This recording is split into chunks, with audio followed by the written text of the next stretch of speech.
Un jour, vous parlez des talons aiguilles. Je me souviens que ma mère portait des talons aiguilles. Maintenant, ça se porte moins.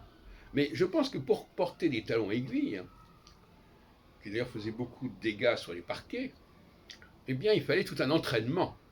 Être constamment sur la pointe des pieds comme ça, avec des toutes petites tiges qui vous permettaient ça.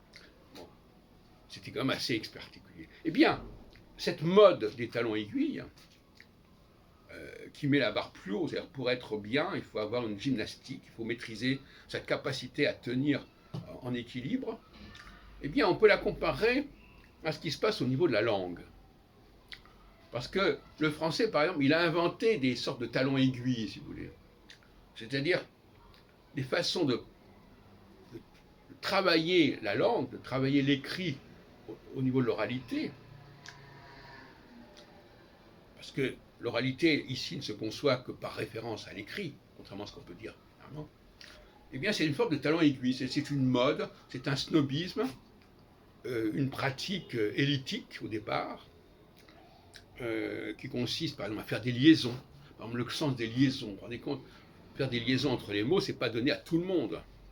Le commun des mortels, au départ, ne savait pas faire des liaisons. Mais on est arrivé à dire, oui, il faut mettre les liaisons. Il faut, voilà, on ne va pas dire les grands enfants, on va dire les grands enfants. Hein, voilà. Bon, et ça, c'est quelque chose qui n'existe dans aucune langue, en vérité, que je connaisse. Et donc, c'est un peu les talons aiguilles au niveau de la langue.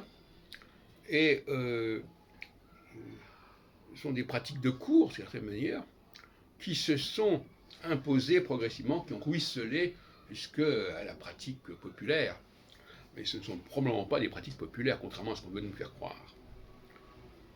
Donc, c'est plutôt, on est passé de l'écrit, une façon différente de traiter, de prononcer l'écrit, et aujourd'hui, certaines personnes veulent nous faire croire, parce qu'ils sont allés à l'école et qu'ils ont ils ont mal appris le français, que lorsque l'on, comme ça, quand on combine certaines consonnes en sautant le E, etc., par exemple, je ne veux pas, au lieu de dire je ne veux pas, eh bien, c'est du populaire. Non, ce n'est pas du populaire.